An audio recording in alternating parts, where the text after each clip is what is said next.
I don't know why, but you are watching the Madness Comic Network. Are you mental?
On the catwalk, Teresa struts her stuff, but the fame and attention just isn't enough. When the darkness descends, turning day to night, she takes to the skies with a blinding light.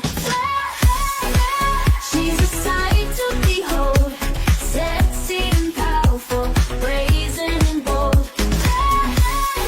She's turning up for the fight, rooting out evil and shining so bright.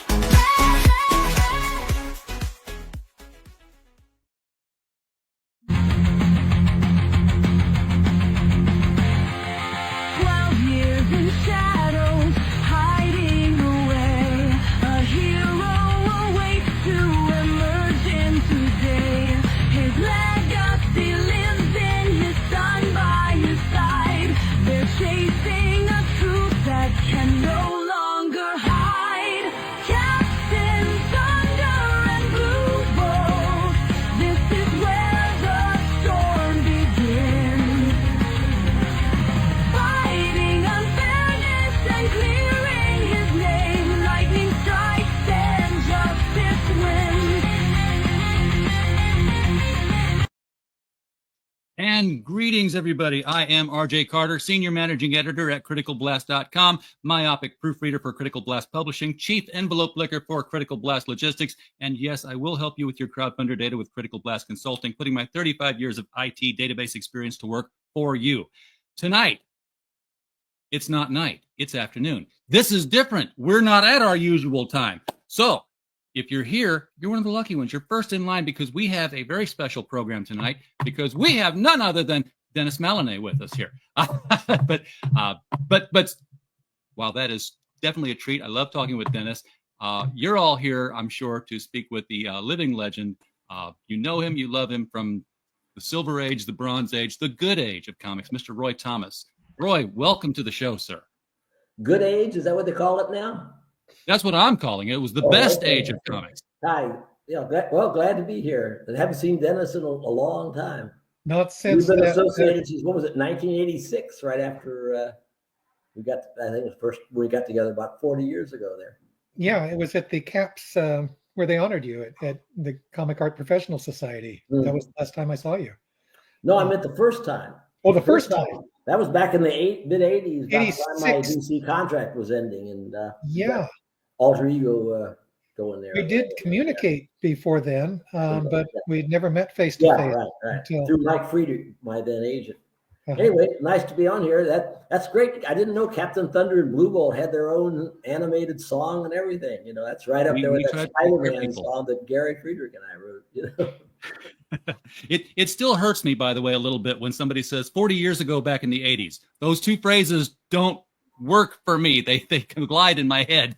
Yeah, well, I was already in my 40s, you know. So, you know. But you know, there's so many comics that I and everybody else read had your name attached to them, and then had you know Dan's name attached to them as well. I don't know when you got into comics. I don't know what your gateway drug was. Do you recall the first comic book that hooked you? You mean when I was a kid? Well, sure. Unless you read them later. Some people do. No, oh no, I don't know which one I saw first. My mother always told me that I spotted one on the. They didn't have racks in those days. There were still shelves in a drugstore in my hometown of Jackson, Missouri. Probably a Superman or Batman, and or some other superhero like that, and said, I want that or something, and she scraped up a dime and got it for me, and that was sort of the start of it.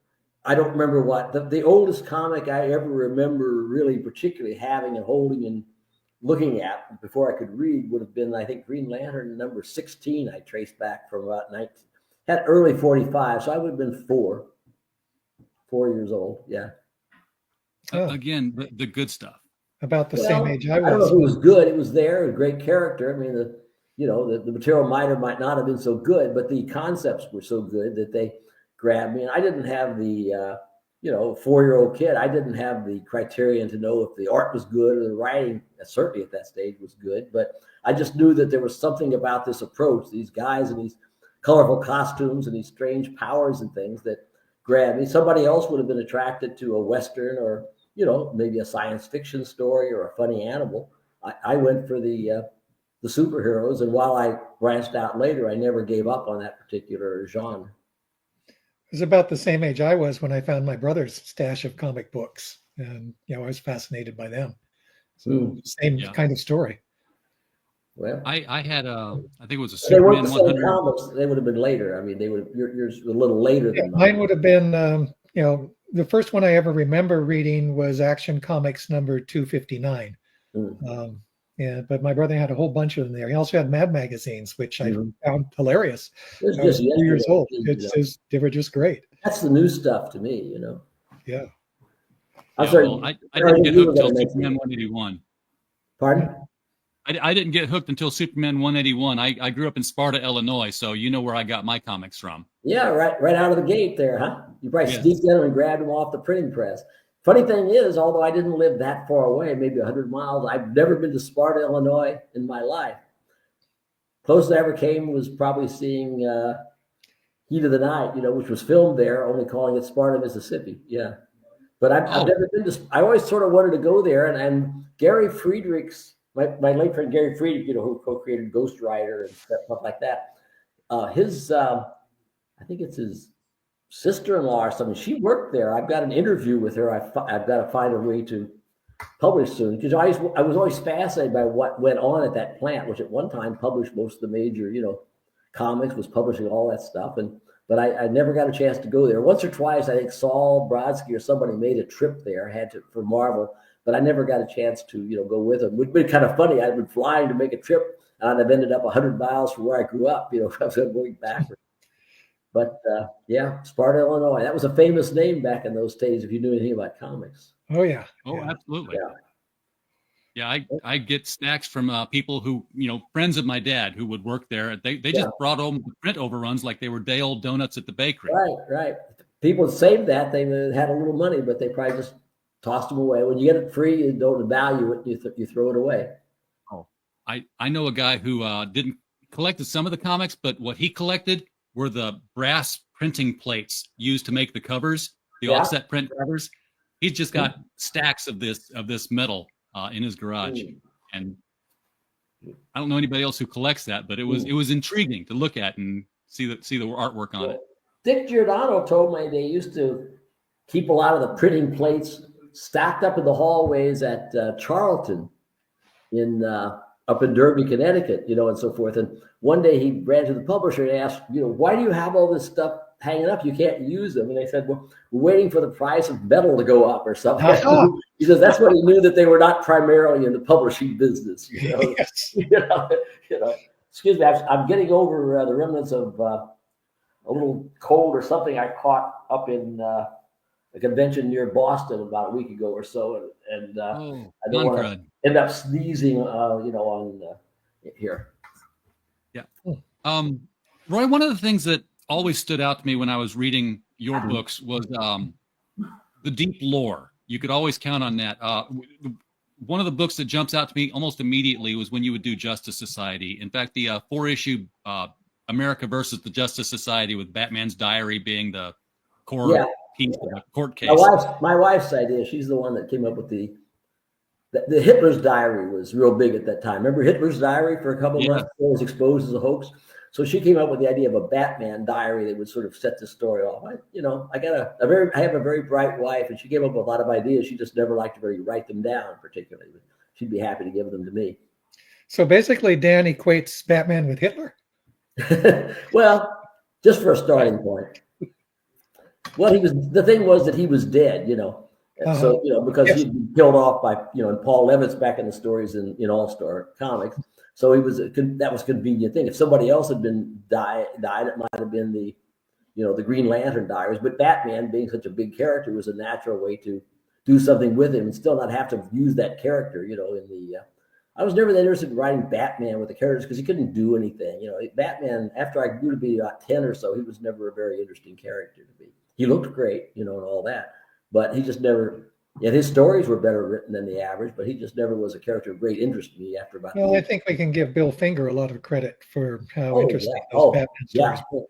Yeah, one of the great regrets of my life is I spent an evening with Bill Finger in the company of Jerry Bales, Dave Kaler, and a couple other people the night before the start of the 1965 comic convention after I'd been in New York about 4 or 6 weeks. And I was down in his apartment near Greenwich Village.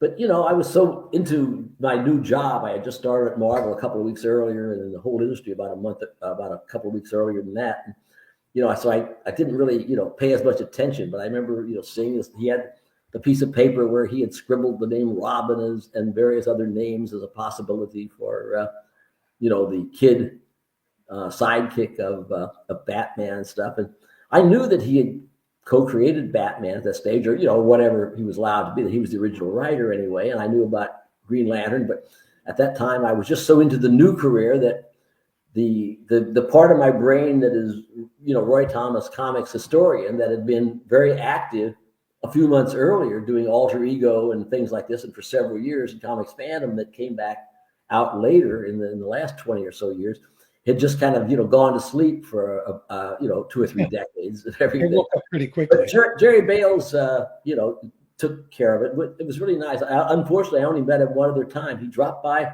sometime in the early 70s, not too long before he died in the last couple of years of his life.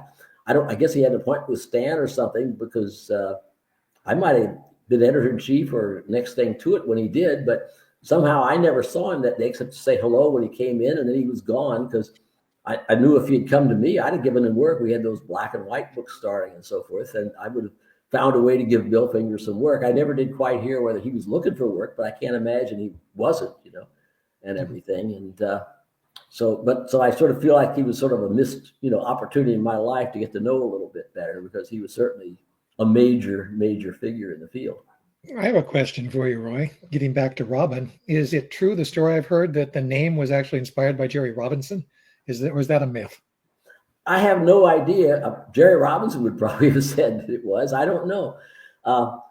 The actual story, of course, that I hear the most often was always that it was from Robin Hood, and that's never made much sense to me. I mean, a little bit, but you got a character called the Batman. What's a bat? A winged creature that flies around. And you got a boy, and he's called Robin.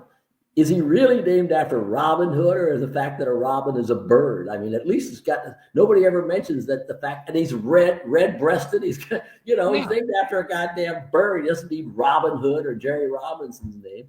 He could have been called something else. I remember when I was a kid, I didn't like Robin much, and I once tried drawing a Batman story myself at age of 9 or 10, and I made up, I had Batman and Raven. I thought that was, I think they might have used that later on in some way, but I always thought that was a better name for Robin was a little, nothing.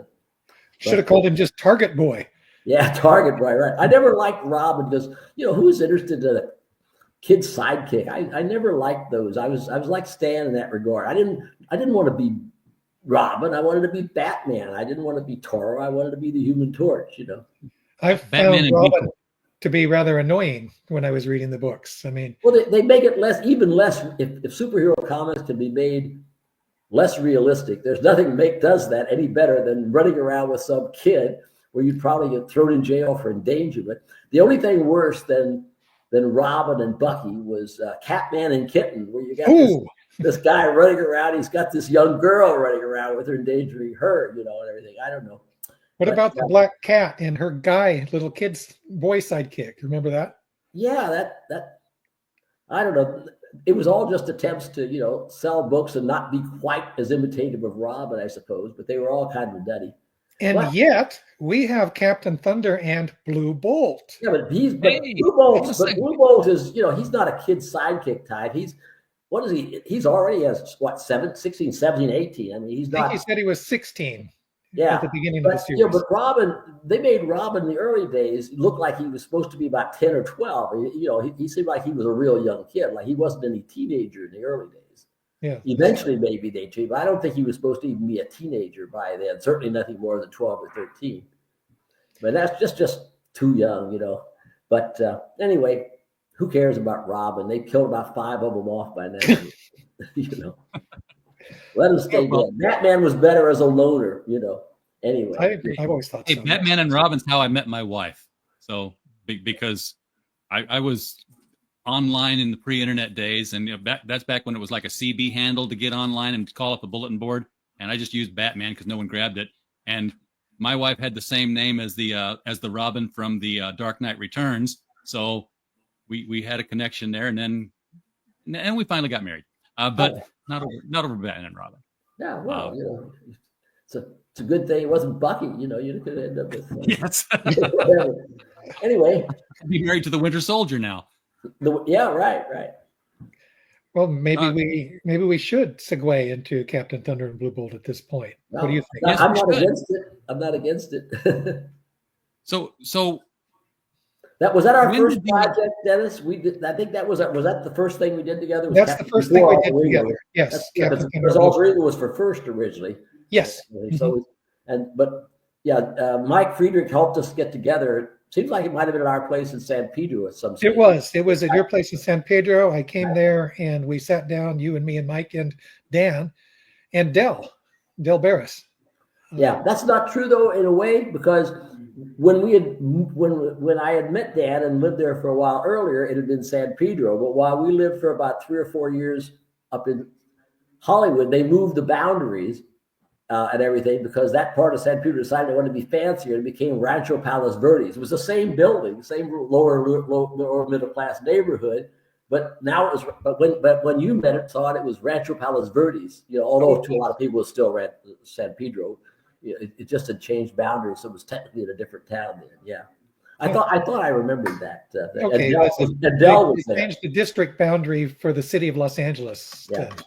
Yeah. And Del was there too. Huh? I don't remember Del Barris very well. I probably just been in that one time. That's why I don't recall. But I know he designed the character, did a good job of it too. But he just didn't seem to stick around long or whatever. But anyway, how do you want to take this order to go over anything?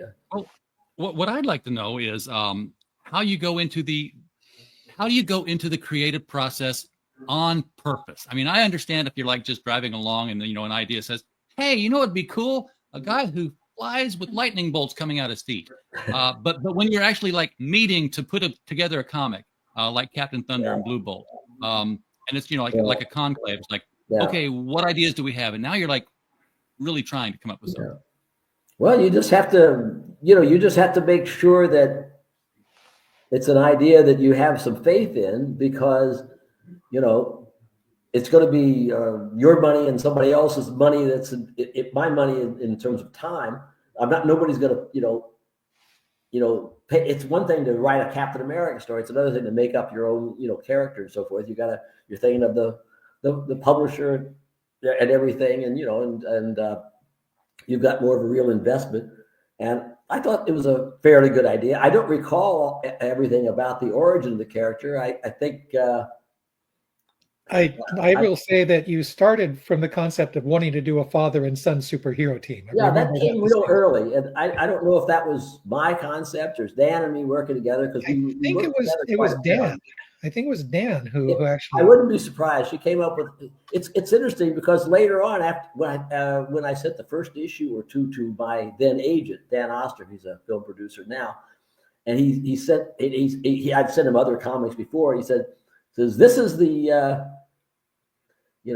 this is my favorite of all of your comics writing, and Dan had done a lot more of the writing, and I don't mean that she wrote it and I didn't, but I mean she did. She actually worked on the dialogue which she had done a lot in the DC comics too, but in this one she had a very strong hand in the characterization and so forth, and and we worked on it very much together. And even though I don't remember all the details and everything, it was very much a collaboration. And I wouldn't be surprised if it wasn't Dan. She had the idea for Arak, Son of Thunder was basically her idea at DC, the idea of the Indian discovering America. I mean, discovering Europe rather than Europeans discovering America. That was kind of a nice switch on things. But I think the reason why she thought of these things was because she wasn't a comics fan.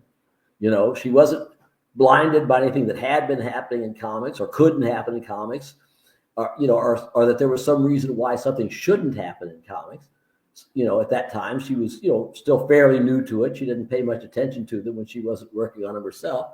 So therefore, she would just come up with anything. And my whole, not my whole, but part of my job was to sort of be the filter, because when you come up with a whole mess of ideas, some of them are going to be, well, they've already been done, but you don't know it, or they've been done, or this is a bad idea and we know it for this reason or that reason. You could still be wrong, but you'd have that opinion. But the nice thing is when you get somebody sometimes with a fresh perspective, they come in, they have an idea that, you wouldn't think of maybe, that you might yourself. And so I think that, I was sort of fooling around with stuff and Dan made the suggestion. It sounded, good to me. The father and son idea sounded pretty good. That hadn't really been done much. I mean, there were little things. There was back in Prize Comics, back in the 40s, they had this team of twins. I don't remember the name, Yank and Doodle. That sounds right. In a comic called Prize Comics, they were, like you couldn't tell them apart. They were twins and, wore little star-spangledy costumes. But they had their father, and he took over. There had been a character called the Black Owl, who was sort of a Batman type, who was the lead thing for a while. Simon Kirby, or at least Kirby did one or two of them. But somehow they killed him off, and they had the father of Yank and Doodle become the new Black Owl. So this feature became Yank and Doodle with the Black Owl. The father became a supporting character in his son's comic strip.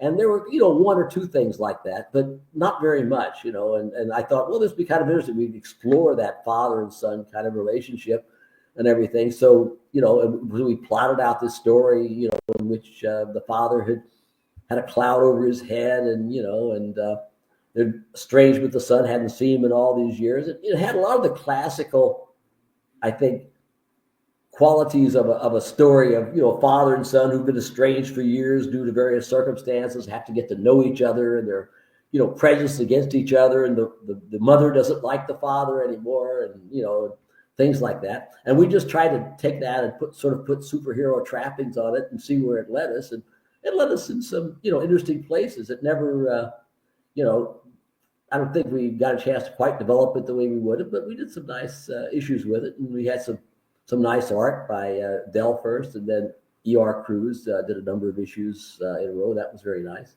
With a few other help from some other people as well. Oh, yeah. Some other issues. Yeah. Benito Gallejo did one fairly recently. Yes. And as you know, it was optioned for a movie once. I was proud of that.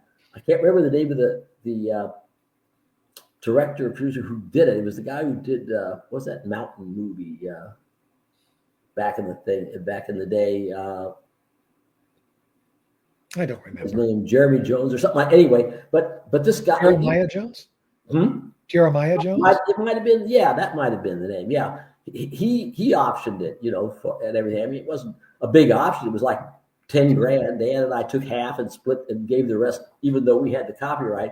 We gave the rest to Dennis and the artist because we just wanted to control the thing so we could kind of have central control, but we didn't really want all the money.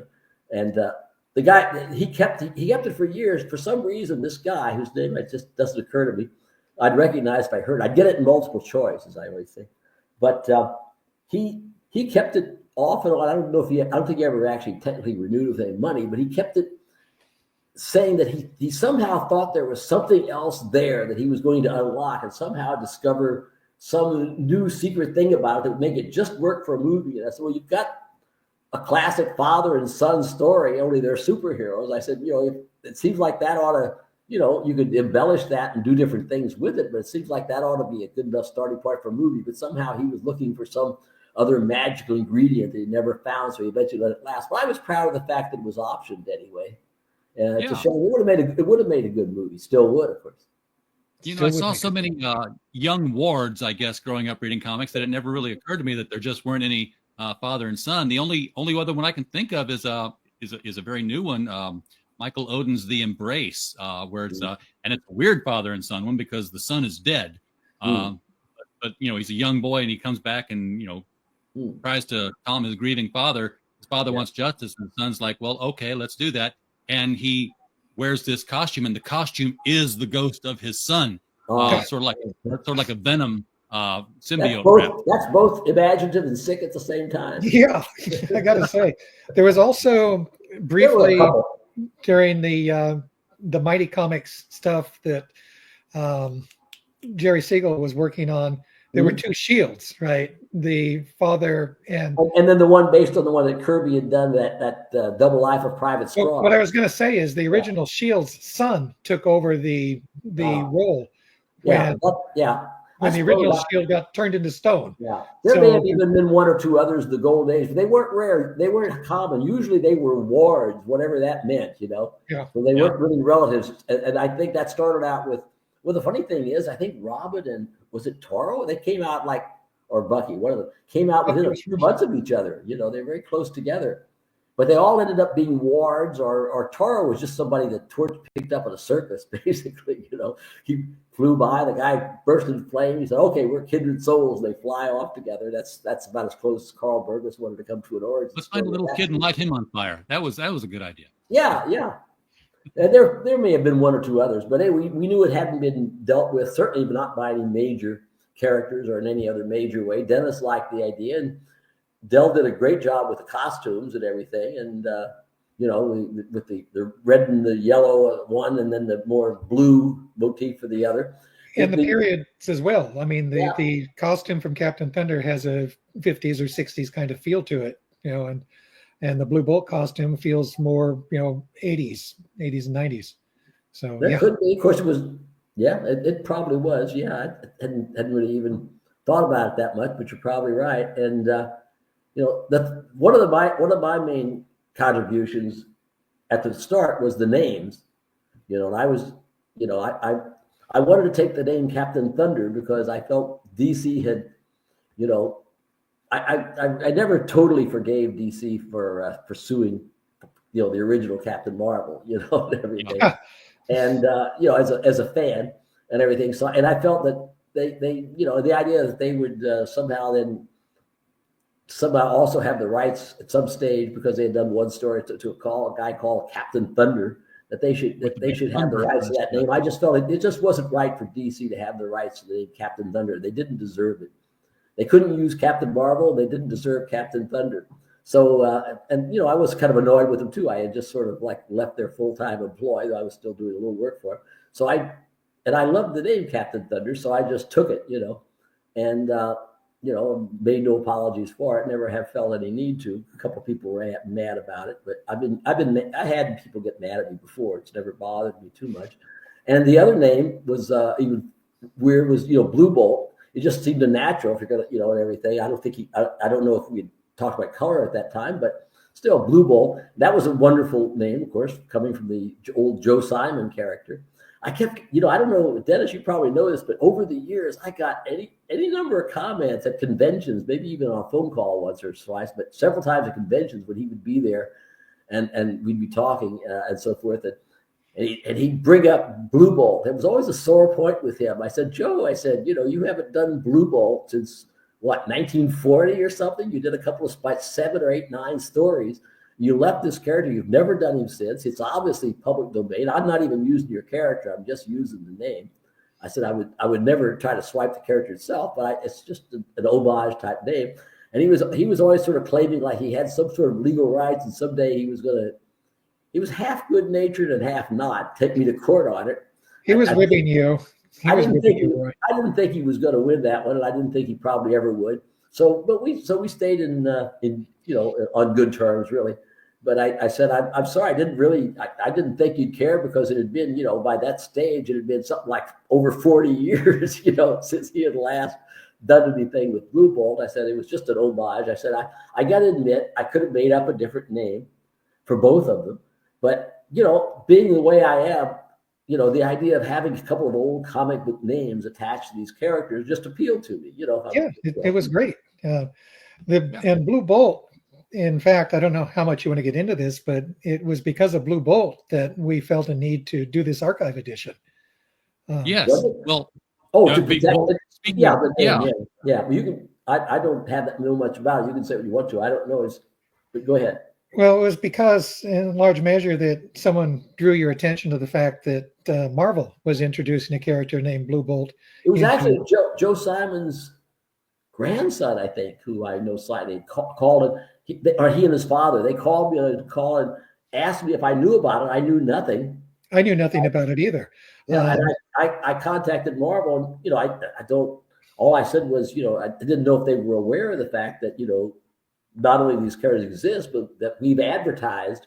It wasn't like I'm coming out with left field. We already had advertised in the book how we were going to be reprinting these stories. It had already come out in the recent months. We'd had two or three couple of ads of Alter Ego and so forth.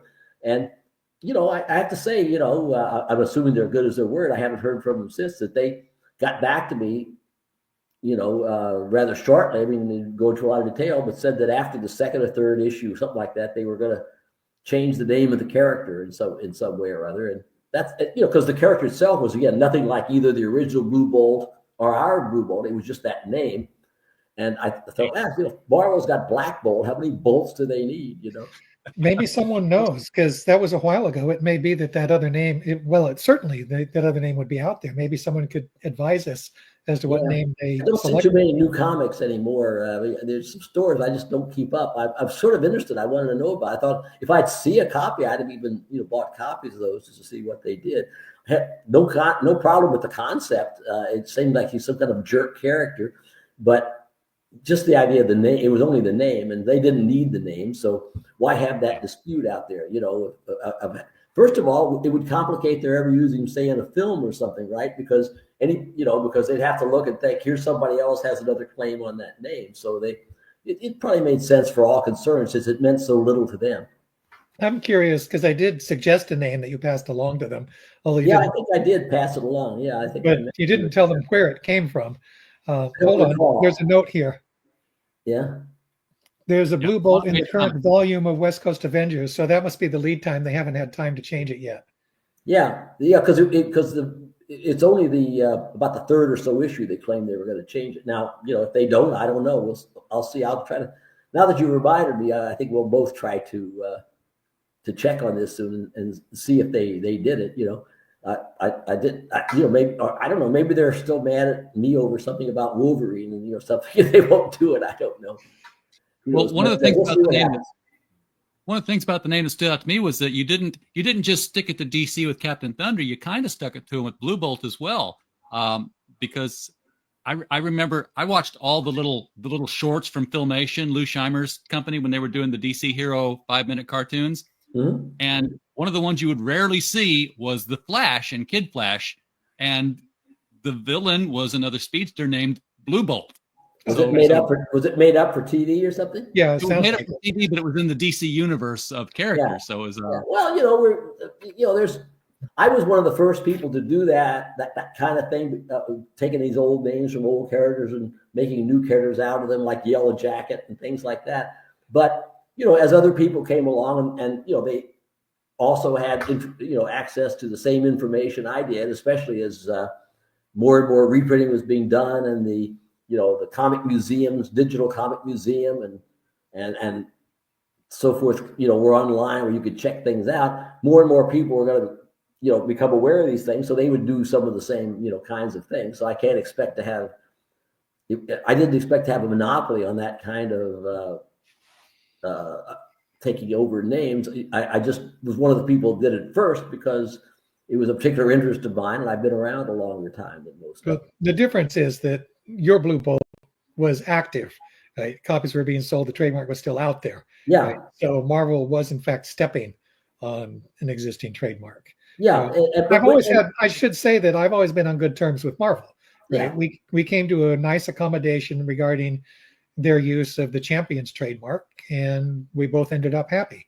So it's probably an accident it's usually the writers, the writers get all, they get something. I include myself. They get all excited about something, and just never occurs to us that maybe there's any sane reason, just for business or whatever, not to do something. We just go ahead and do it.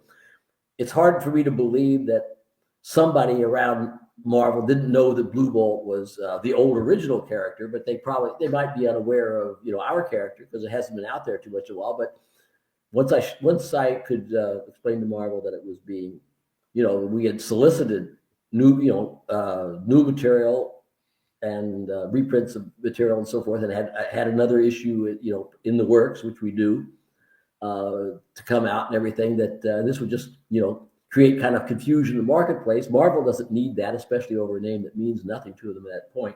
But it was still nice. And then they could have tried to stomp on us. And if they actually withdraw it, I feel that's a very nice thing for them to have done. And whenever I find out they've actually done it, I'll write them a nice thank you note, just to make sure they haven't forgotten. It's a big corporation. Who knows?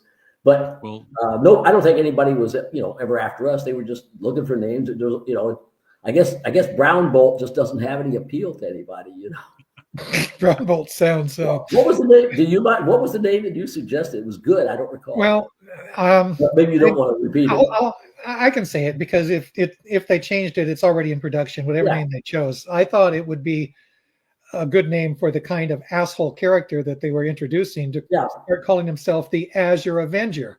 Oh, the Azure Avenger, yeah. Right, because that way he would tweak all the other Avengers, right? It was a good name, yeah, right. The government forced him on the Avengers, and he said, well, I'm the Azure Avenger now. That would just be a good way to get under their skin. It was a good idea, and I felt if you could ever, help solve a problem a little extra, and so, I passed it on to him. But we'll see what happens. But mostly we're used in our pardon me? It would open up good plot possibilities if they actually use that. Problem. We got our own problems. Yeah, true. Okay. We were very happy to help solve this problem. By collecting the Captain Thunder Blue Books, and Dennis has one. Mine is back in my old place. I'm still moving, but that's a brick. That's a big hardcover. Because it's a hardcover and the paper's kind of thick. Dennis's is lost in the mail. I sent him. I had a couple of copies. They asked me to.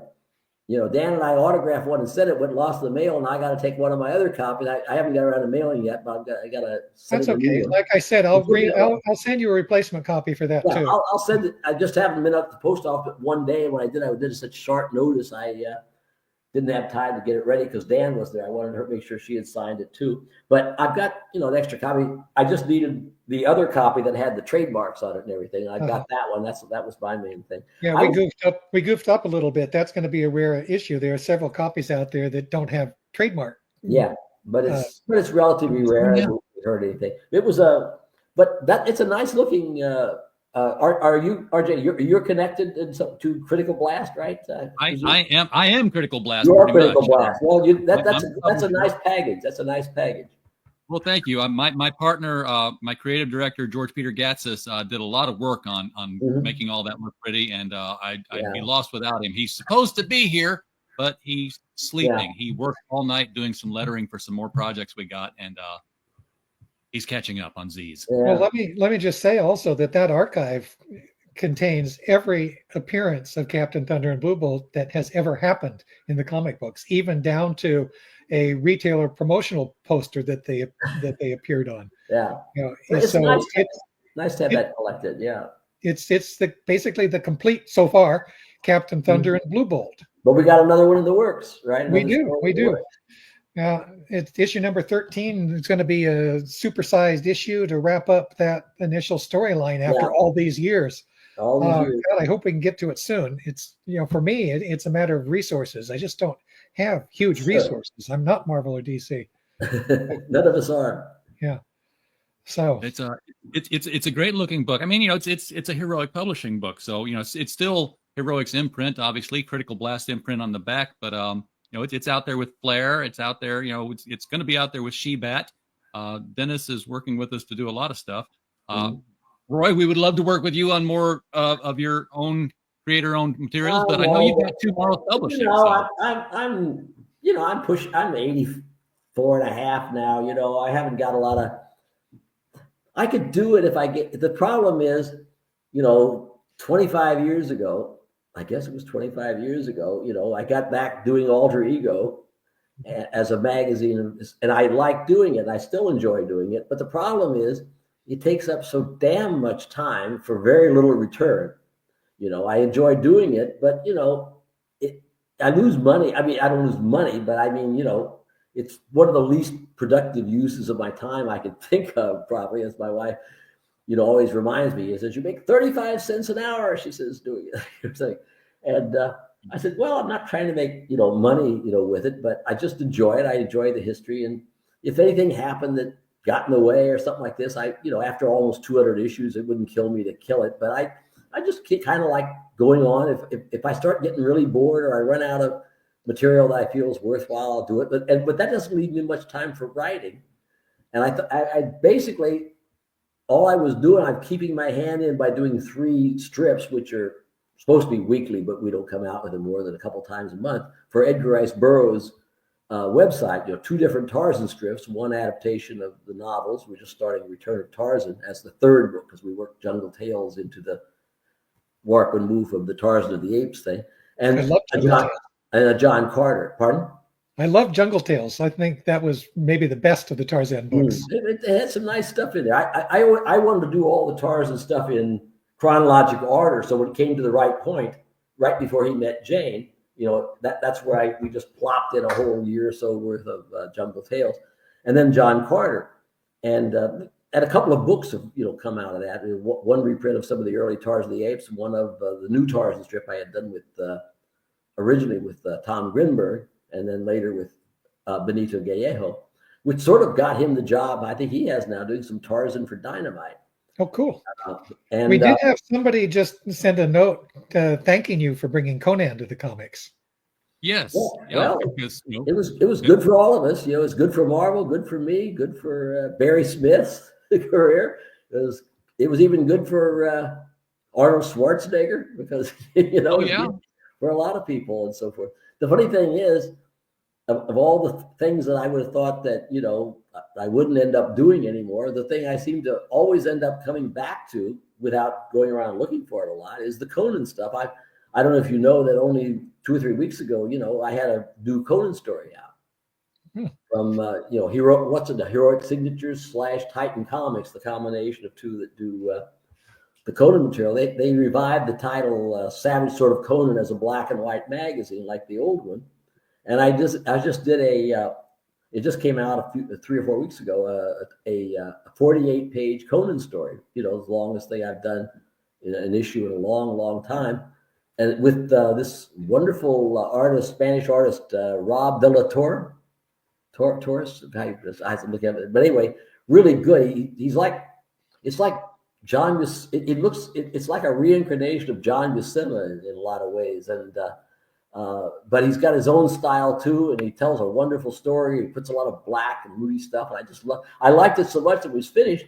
He said he had an idea he'd like to do. So I said, look, I don't have time to plot. Why don't you just plot a story? You can get paid for the plot. I'll just dialogue it. So now I have a second assignment. My wife says she thought I was done with all that stuff, and here I am I'm doing a second 48-page Conan story. I said, yeah. Let me just say that I always thought that your take on Conan was the best of that I've ever seen. Well, I sort of agree with you there. Thank you.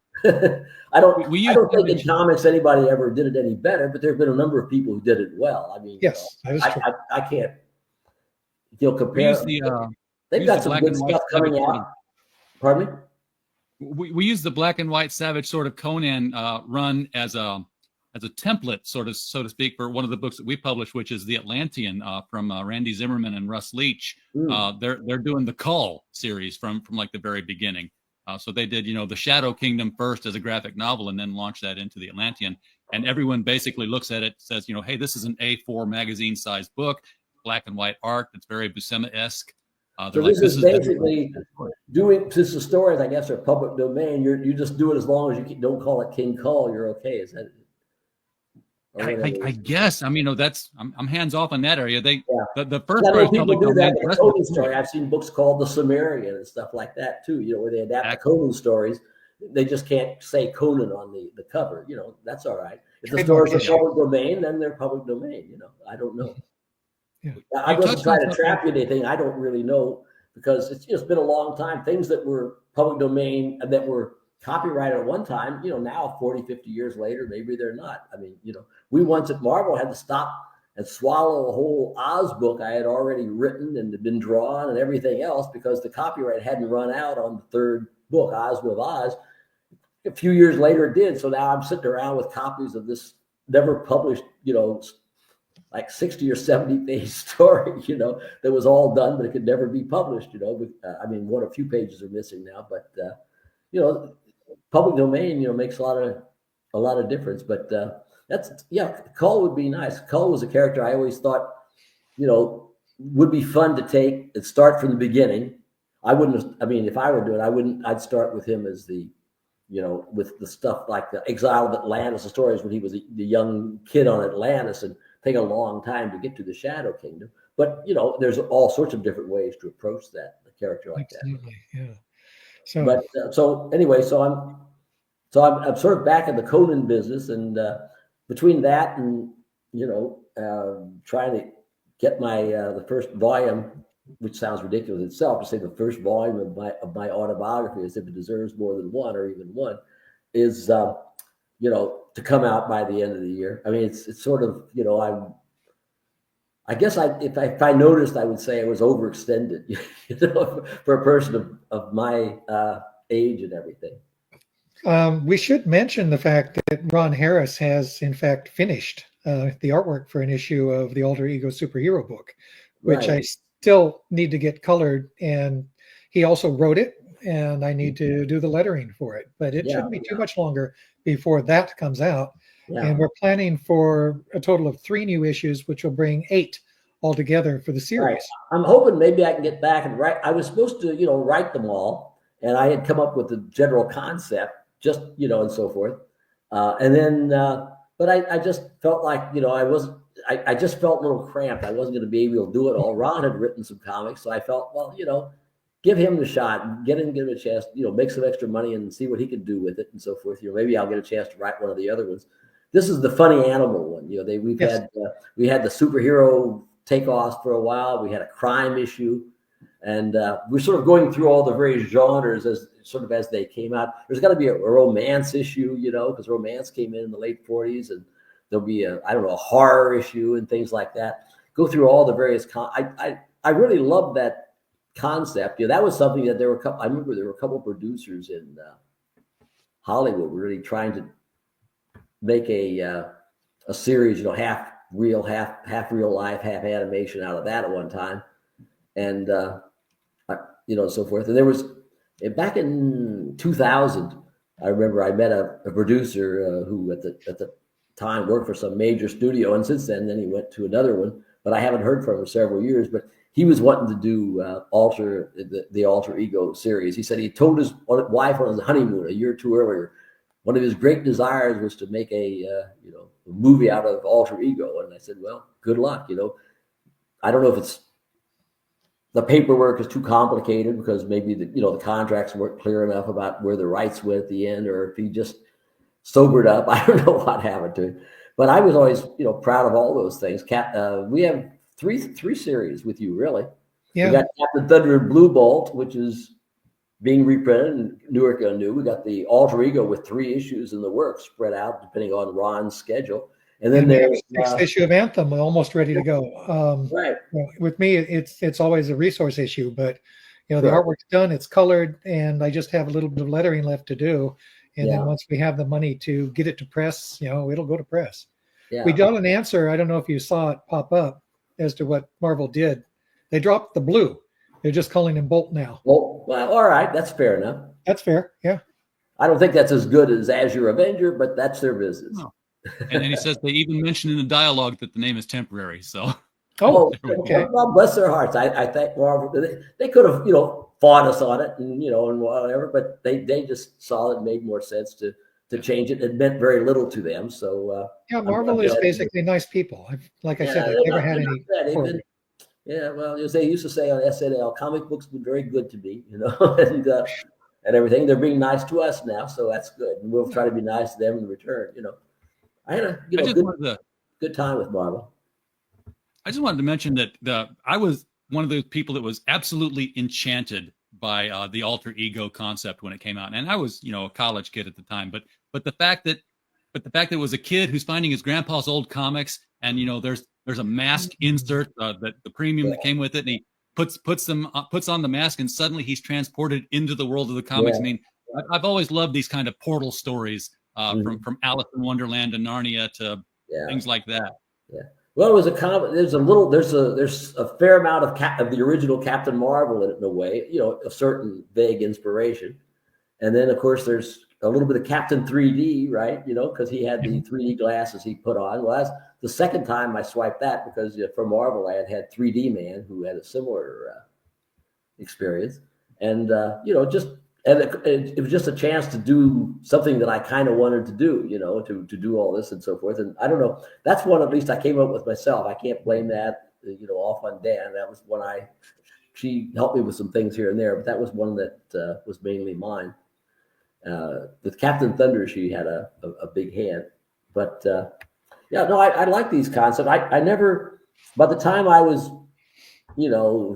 back to being a freelancer and everything, I don't know. I could have worked harder, I guess, at trying to make up more characters, but in some ways, I don't know. The bloom was off the rose, for me with comics after my experiences with Marvel and DC. Much as I loved their books and had, a lot of friends. I mean, and my good relationship with Stan and some people at DC and things of this sort. Somewhere or other, I just never had that fire in my belly again, to go out there and be doing 5 billion new things and working my tail off to see if I could get something or other to get rich, because I didn't care, that much. I was rich.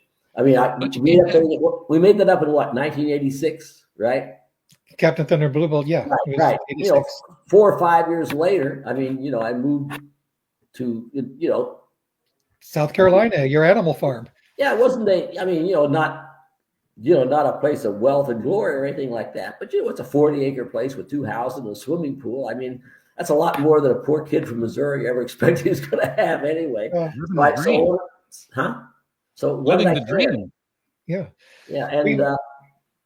And then in the 90s, about the same time I did that, even though the comics were kind of dried up, all of a sudden Marvel suddenly started doing all this reprinting and paying, DC too.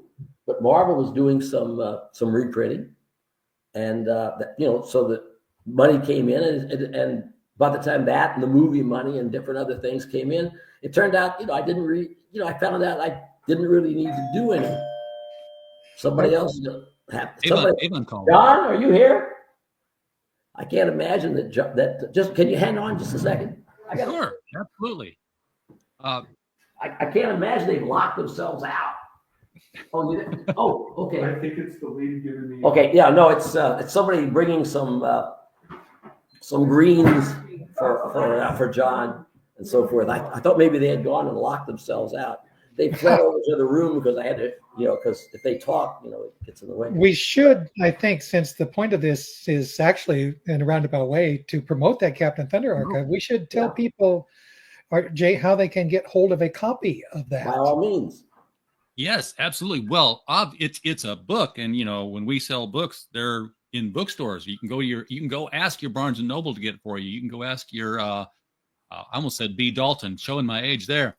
It's on Amazon. You can order it from Walmart, or the best way to do this is to go to criticalblast.com and click on our bookstore tab. You can buy it direct from the printer, and because we're cutting out that middleman, Roy actually gets a little bit more money. So, we want I that. didn't know I got any money. Yeah. Do I? Okay. When they sell. Okay. When they As sell, long as Dennis and the artist get some, I'm not really looking for much. I just wanted to see. Didn't we agree that 1/3 of that would go straight to you? I think we agreed that. I suppose so. Yeah. All right. I never turn down money. I just not looking for it anymore. I got enough. So forth. But on the other hand, maybe I'll need it for the Wolverine Defense Fund. Who knows? Anyway. But no, it's a beautiful looking book. It's got a nice solid hardcover and 360 pages, I think. Yeah. It's a big, thick book, and I think some of the writing there. We got different artists. Sometimes the art style changed a little bit. We have a lot of there's good artists, and E.R. Cruz had a nice long run in there, and he really knocked himself out on that. He passed away, didn't he, Cruz? Yes, he passed away a while ago. I had lost touch with him. Didn't Del Barris die recently? No, Del's still kicking. He's actually working on a new Sensational G-Girl story. Good. I'm glad to hear it. I didn't remember. I guess he's semi-retired. Yeah, well, that's what I am too officially, since I was 62, but it hasn't worked out. And we have a mention of the All-Star Squadron. Yeah, what? The All-Star Squadron. Somebody is thanking you for that. Oh, well, thank you if you bought a copy, thank heaven. I always say that, two things. One is that was my favorite comic of all time to write, above Conan, Avengers, or anything. And because it combined the superheroes and the history, two of my great passions. And the other thing is that, I don't know what would have happened between me and DC, but basically there's a possibility that if it hadn't been for that damn Crisis on Infinite Earths, we might still, that the book wasn't selling that badly. Might have, all I needed was it on the right artist or a couple of things, but we might have kept going right to the middle. We'd be up to 300 or 400 issues by now. We might actually be up to 1943 in the war. You never know. That would be great. Yeah, that was a very long war. Got George joining us now at the tail end of this conversation. Yeah. Hi, George. Hi, guys. Sorry about that. The wife came home. She needed my attention. Who knew? It happens. I know how that is. Roy was just complaining about how awful the book looks, and I was blaming you. Yeah, I got to get the boys in the back to be better at it. Nobody with a haircut like that should be put in charge of a book. Oh, hold on a sec. How about that? That's a little bit. Yeah. Sorry for my throat. My throat's a little raw from this cold I've had, but well, maybe. Is there anything else that you want to talk about specifically? This is your show. Why am I acting like host? This is your show. I'm on here, mostly to promote Captain Thunder, because I want to see you, sell a few copies, make a few, bucks, for all of us, especially for you guys, and because you've been putting out the most work. All I had to do was say okay, and but it does me a favor, because I wanted to see it keep with its its trademark and things like that, and because I think they were basically good stories, and why shouldn't they be in print as opposed to a lot of the other stuff that's out there? It seemed to me that it should be. Here. Well, I do have a question about the industry in general, and I've made this statement on my shows before, completely unfounded. It's just a personal belief. But since you were there in the trenches the whole time, maybe you can give me some clarity on this. But the view from the trenches isn't always that good. But anyway, go ahead. Yeah, well, that's the thing, is that I mentioned at the beginning of the show that you were from the good age of comics, the bronze and the silver and a lot of that. I thought you were talking about today was the good age. I misunderstood. Oh, well, see, that's my problem, is I'm not buying a lot of new comics anymore, because I keep feeling like the comics industry used to be producing comics from people who loved comics. Mm-hmm. And now I feel like they're being produced by an IP machine that's trying to keep trademarks alive. Mm.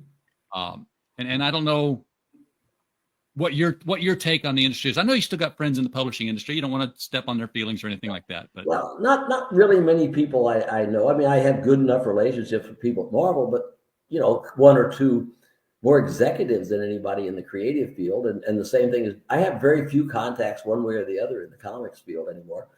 And I'm glad to see the field existing in this difficult time for publishing and all that. I'm glad to see DC and Marvel still existing. mostly what I know is would just be secondhand information, pieces here and there that I pick up from this person or that person that's read that reads comics, or that's seen one, or somebody passes on material from me from a news thing. But it does sound as if, a lot of the comics now are being written by people that, I don't know, really don't like what comics were. They want to, change them, and they want to.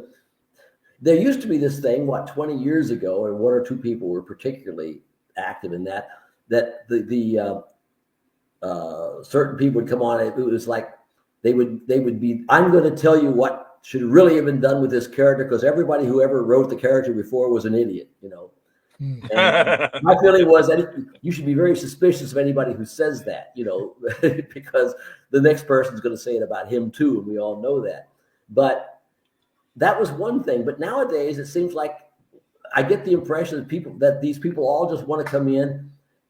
That other thing I was talking about just now it's just like people's ego. They want to come in, and do their own thing. But now it seems like they almost want to dismantle the characters, Deconstructionism. Yeah, it's almost deconstructionism, right? To take it down, and and it goes beyond what even the other guys were doing. They're just take them and, I don't know, turn them into evil, turn them into women, turn them into ants. I don't know, whatever. But I don't know quite what was wrong. It's like, in some ways, I think it's a failure that they're really sure of how to tell a good story about the characters that exist.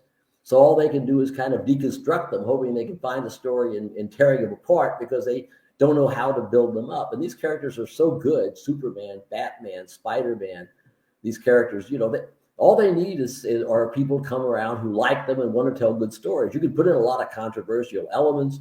You can have all the various, DEI and whatever kind of things you want in there. You can put all kinds of different elements in. I want to see diversity and everything else in comic books. But sometimes it seems like, they're trying to hit us over the head with everything, and trying to say that everything that was done with the character was not just by idiots, but that was just wrong-headed. I don't know. I haven't got much sympathy for that. But now only you guys or somebody else could tell me whether, it's all comics are like that, or it's just some of the ones I'm hearing about, I do have a question. You just sparked something that's is that the guy with the haircut? Okay. That's been something that's been long brewing in my head, and I want to thank everyone here for the opportunity to ask Roy this. Roy, can you walk us through a day in the life of when you were doing Conan the Barbarian? We all understand how comic books are made. We all know the Marvel method, but can you actually tell us? I mean, the way you and the artist John were coming out with it every month, and it was bang on, epic. I mean, it just it was work on the level of from my point of view, inspirational, absolutely inspirational. And can you just walk us through this, give us an understanding of the day or the time? Are you, George? Are you asking how Roy worked with John? No. We all know how the Marvel method is. Tell us the life at Marvel. What was the life at Marvel? What was your communication? Was it phone calls? Was it faxes? What was the problem is there was stuff we don't know. Because that even if you just count that first run, remember I came back to it for another decade, late 80s, 90s. But even if you just count that first decade from 1970 when we started it to 1980 when I left Marvel, I mean that there's a wide range, I mean, and the way that I worked with Barry, before he was Windsor, when I originally was working with him, he's living in England, and everything. I call him, but I had to pay for the phone call, which was very expensive in those days because Marvel didn't believe in paying for phone calls, and I had to reach him fast sometime. But, and then we got him back to the States, and then he promptly quit. But so, I mean, the way I worked with Barry, even that evolved, let alone the way I worked the way with John was simpler because John he just liked Conan. He had been the original choice to draw the characters, you probably know. And but we couldn't afford him because the publisher wanted to get his money back for the small royalty we were paying. So we had to get a cheaper artist. Well, as it turned out, there was nobody cheaper than Barry at that stage. He was getting a beginner's rate, like 20 a page, when John was getting maybe 40 or 50.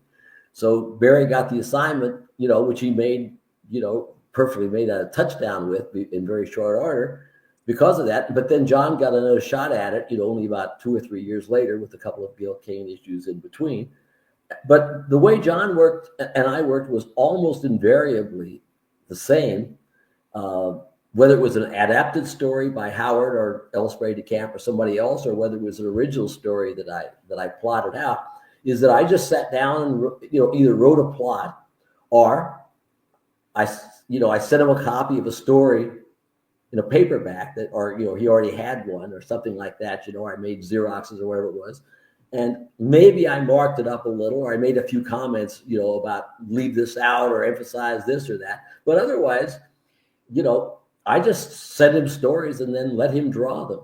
Obviously, he had more leeway with the stories that I plotted that were new because they wouldn't have every detail, while a story by Howard or DeCamp would have a lot more detail. It was, it was like a whole story, and all he had to do was read it and adjust it, But the thing is, Barry and I were different because Barry was from near the beginning, not the very beginning, but he became more and more a contributor to the plot because, we got to trust each other. And his Conan was a little different. It wasn't exactly Robert E. Howard in certain ways, but it was very interesting on its own. So I figured, what the hell, let it go. And it worked out very well and kept increasing in sales and everything. So by the end, Barry and I were plotting some stories together. We plotted one of them in a hotel lobby, or the waiting room like of a hotel with a bunch of other guests around one evening in London in 1970 when my first wife Jeannie and I were over there visiting him and his then girlfriend while he was still stuck in England. And we were taking a Robert E. Howard very short story, and we were figuring out how to turn it into a big story. We turned one of the characters into a woman because there were no women in stories.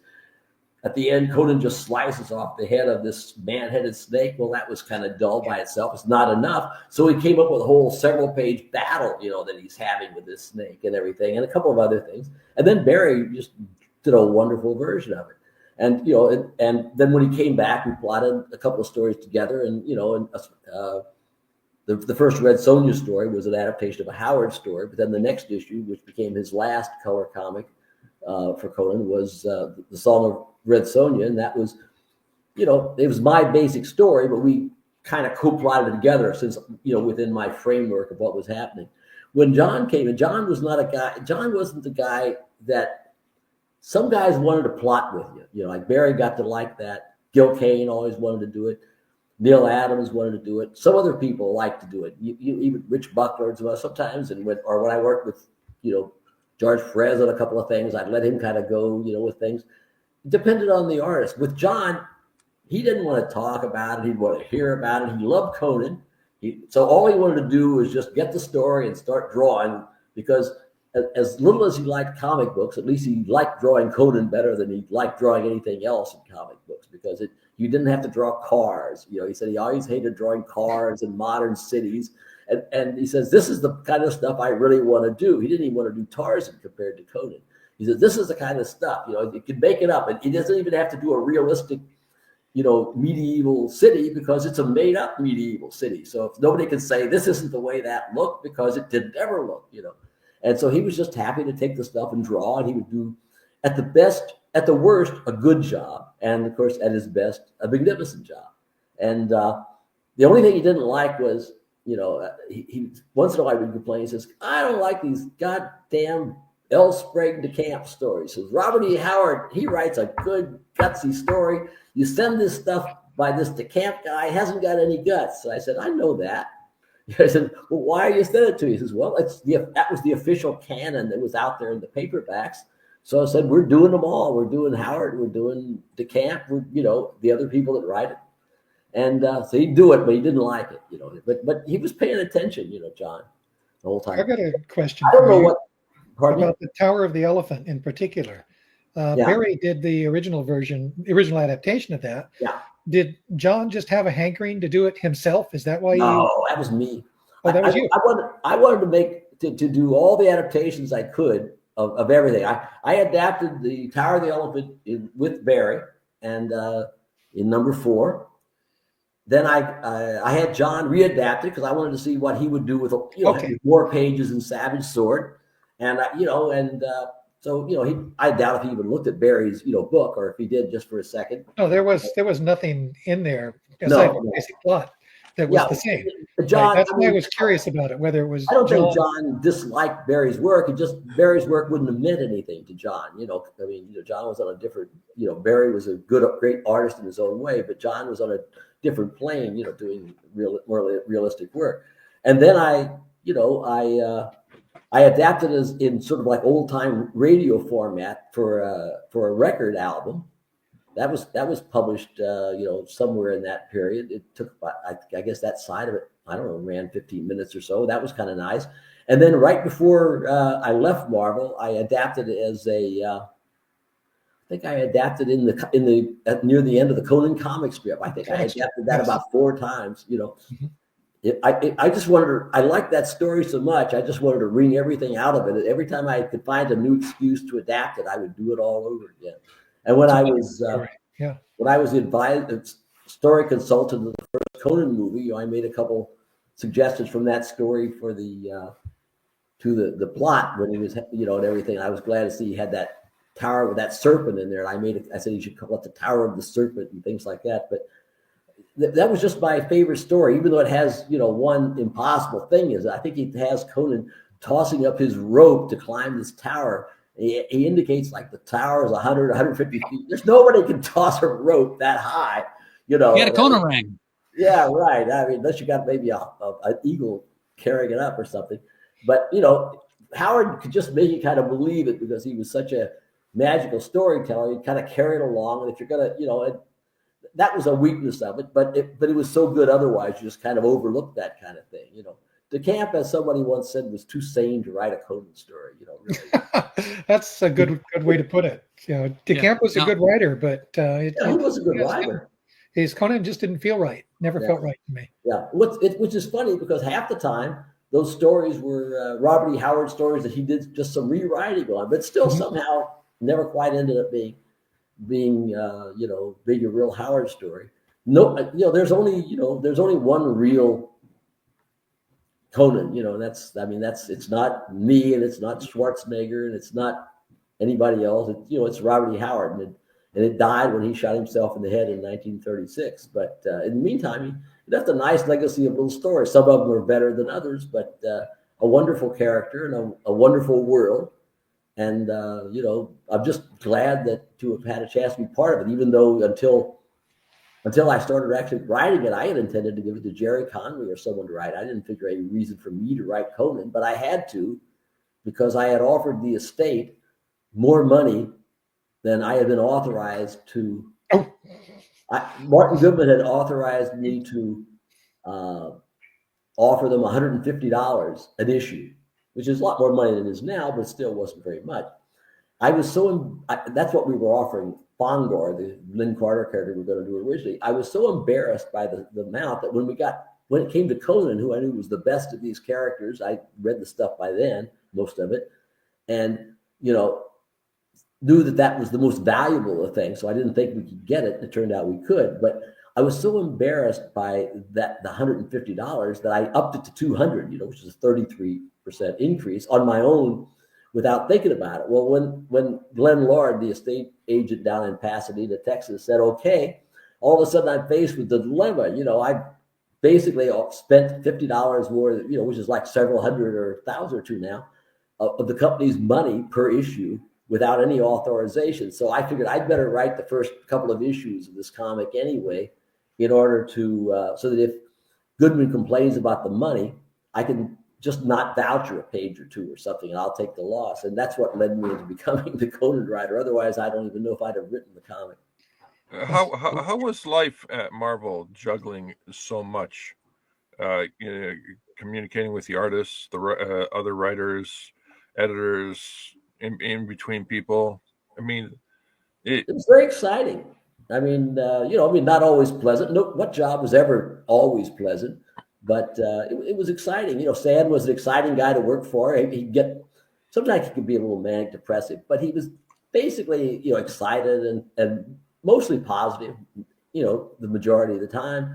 He was supportive. He wasn't a comics fan like, say, I was, but he respected comics people. He respected writing. He respected the artists, so forth. He was enamored of the work of, Joe Maneely in the past, Jack Kirby, Ditko. He thought they were really talented guys. John Romita, John Buscema, Colan. He would sometimes just call somebody in to take a look at, this beautiful page or concept that somebody had turned in. He was very excited by that. He knew that he had some good people working for him.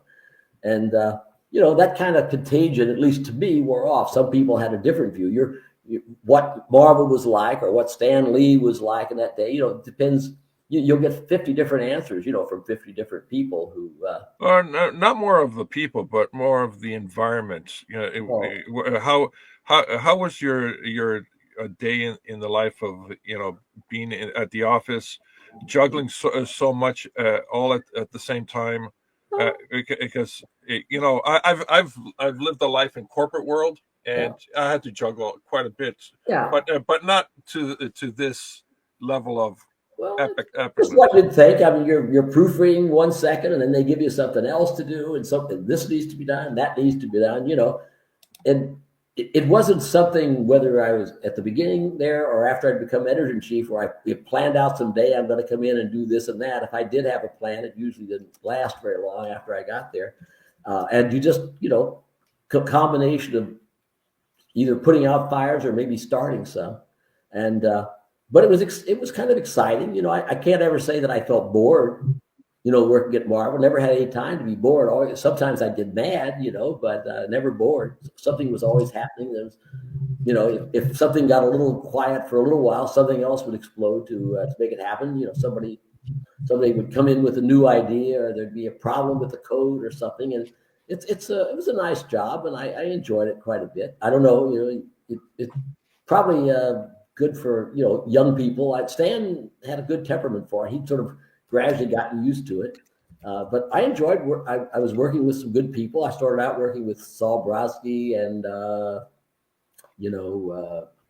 Flo Steinberg, and then Marie Severin was across the way. John Romita came in a couple of weeks later. A couple of months later, Bill Everett started up again, and he moved in with me down in Greenwich Village, and because he was only there for the week. So, I was going to get a chance to meet all these people that to me had just been like, it was like if you suddenly got a chance to meet, John Wayne or Jimmy Stewart, if you were a movie fan or something like that. That's what it meant to me to meet Jack Kirby or Stan Lee or Steve Ditko or Bill Everett. I mean, these were, You had your own personal Comic-Con. Yeah, even though, to the general public, these were unknown people, but to me, they were heroes. And even later on when some of them, when somebody would have,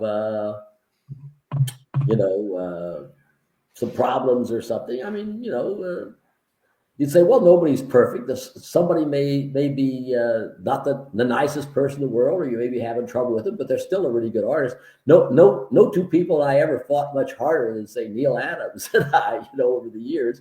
Over this and that, from deadlines and on until not too long before he died, when he was trying to take all the credit for the Tree Scroll War, and but at the same time, I maintained an enormous respect for him, and everything, and I'd work if he came back to life, I'd work with him again.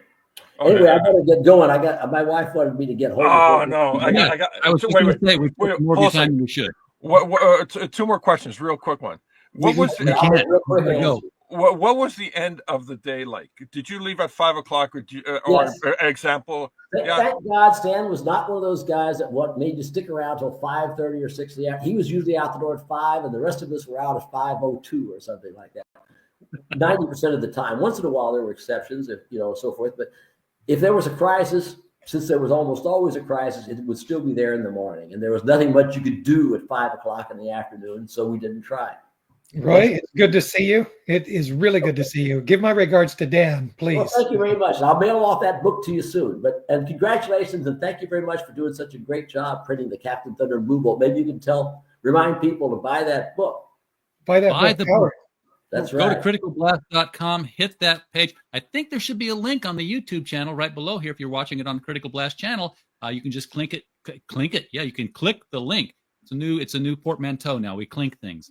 And go out there and buy the book. Buy it from Critical Blast.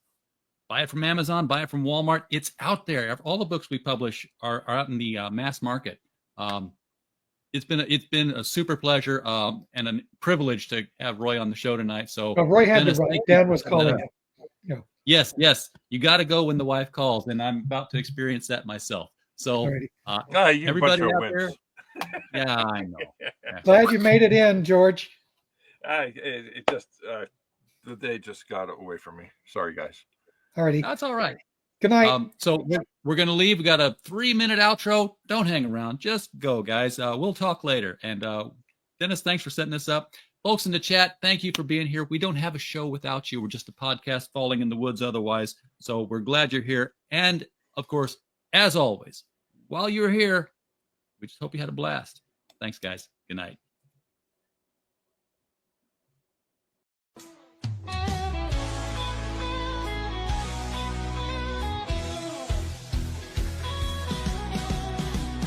On the tube and feel the vibe.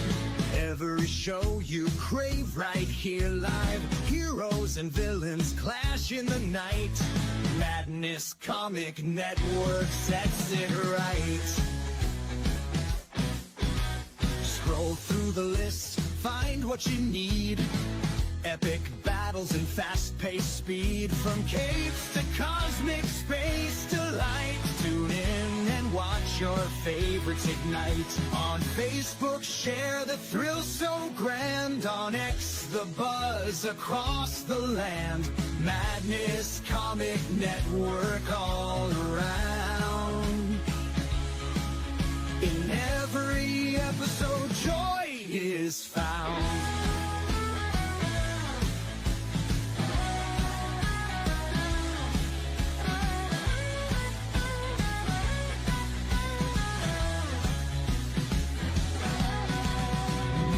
Uploads, they never end. Superheroes and their friends. Catch every twist and every turn. Madness Comic, you will yearn. Stay up to date with every twist. Madness Comic, don't miss a gist. From laughter to tears, every mood. Madness Comic sets the groove. Click that button and subscribe. Catch the wave and ride the tide. Join the fun, join the craze. Madness Comic brightens days. Hey!